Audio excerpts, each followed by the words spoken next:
next guests have made a name for themselves, airing all of their daily grievances on their hit podcast, I've Had It. Take a look. What I've had it with is when you are at a restaurant and the diners at the table seated next to you act like you're one big party. I've had it with people that say, I think we're getting some weather later this week. It's when people say they're life coaches, and I know for a fact that their life is a huge. An hour later, I receive an email, we're sorry to see you go. And I'm like, the reason I'm breaking up with you is that you're a psycho that can't take cues. Newsflash, hot take, and I've said it before and I'll say it again. Nobody thinks your kid is as cute as you think your kid is. Please welcome Jennifer Welch and Angie Sullivan. Welcome to The View, y'all. Thank you for having us. Sonny's got the first. I love it. I love it all because it's all so true, you know? So, Jennifer, it must feel really refreshing to say, I've had it. Because I think a lot of us have had it. A lot of people agree with you, obviously, because listeners are listening in. Your podcast has been topping the charts. So my question is, how did you come up with the idea, and why do you think that it's taken off this way? Well, we've been friends for a very long time, and I think one of the most bonding experiences is trash talking with your friends. Yes, it's good. And so we have just had it with so much, especially in the Instagram era.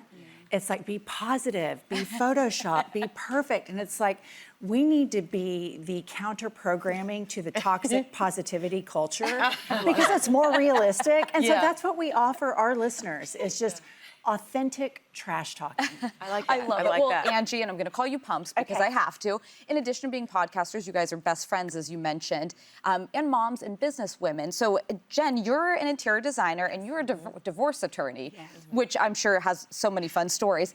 And you guys at one point were Bravo celebrities on Sweet Home. How did you two originally meet, and how did this friendship form? I hired her as my decorator, and she walked in my house and immediately told me I had terrible taste. And I fell madly in love with her. I was like, thank you, because I'd met with so many decorators that were like, well, what do you think? I'm like, obviously I don't know, or you wouldn't be here. So I immediately fell in love, and it was 25 years ago now. Yes. Instant. Wow. What is the story behind the nickname Pumps? Yeah. So my husband and I have nicknames for everybody. So her name is Angie. Then we started calling her Angelina. And then a few months later, it was Angelina Pumpkintina. And then it just shortened to Pumps. And it shortened to Pumps over 20 years ago. And it's one of these things, like, our listeners know when I say Angie, when I call her Angie, that I'm not disappointed in her, because she's just Pumps.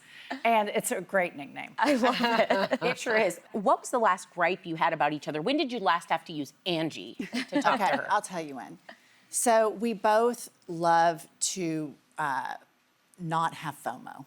Like, we have the fear of missing out on being at home. And so that never happens at this time.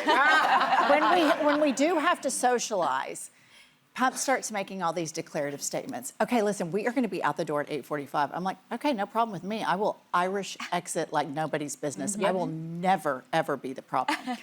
Around 8:50, I'm standing at the exit door, and Pumps is going around feeding stray cats. And you know what happens when you feed stray cats? They come back for more and more and more. And we had an Irish exit pact. Angie, we had a plan. I know. The plan. I know. I used to always think people just told me their life story because there was a sign on my head, and I realized it's because I continue to ask questions. Yes, It's me. yes. It's Yeah. not Them. them, it's you. It's me. Well, Jennifer, you've also interviewed political heavy hitters like the Vice President Harris, President Obama. You launched a spin-off political podcast called iHip News. What led you to do that? And what kind of feedback have you heard? Because I hear that your listeners are called patriots, gaytriots, theytriots. That's right. Yes. That's right. So when we first formed the podcast, we just talked about petty grievances. And a man that is high up in podcasting said, whatever you ladies do, don't talk about politics. And I thought, I think that means we probably should talk about politics, because that white man has a luxury to never talk about politics, but because politics don't affect him. But when you look at the optics of us, you know, the Southern accents, the blonde hair, I think a lot of people think, oh God, this is about to get really MAGA. And then we stand up for marginalized people. And when you live in a red state and you see how much further marginalized these people get, then I get a bee in my bonnet. And I am ready to go like that hard bee in in the your paint. bonnet. That's right. I want to go hard in the paint for these people. We have been on a nationwide tour, and we've met people from all over the country. And all in these red states, there are gay people, who now we call gaytriots, and trans people, whom we call theytriots, that are getting now bullied by their governors and by the state legislatures. And we get all of these DMs and snail mail and email that they feel like we're their surrogate mothers or their surrogate aunts. And so that has made us want to talk about politics more. And iHip News is like 15 minutes because let's face it, you can only take MAGA in small little doses. Right, Tiny doses. So it's twice a day, 15 minutes. We try to put some comedy into I it. don't think you could help that part. Right. That was cute. But you guys are not only political junkies, you're two progressive women, as you mentioned, living in a deeply red Oklahoma.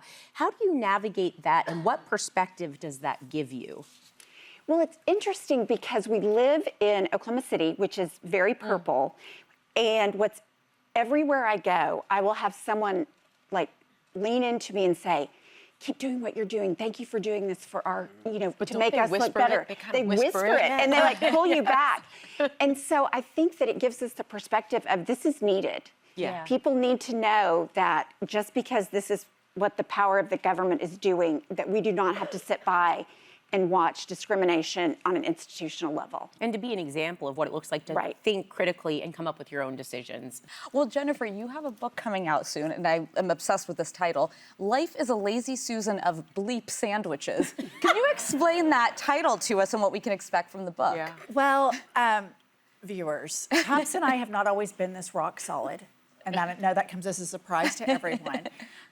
So being friends for 25 years, we could teach a seminar on how not to pick a husband. We could teach a seminar on how not to raise your kids.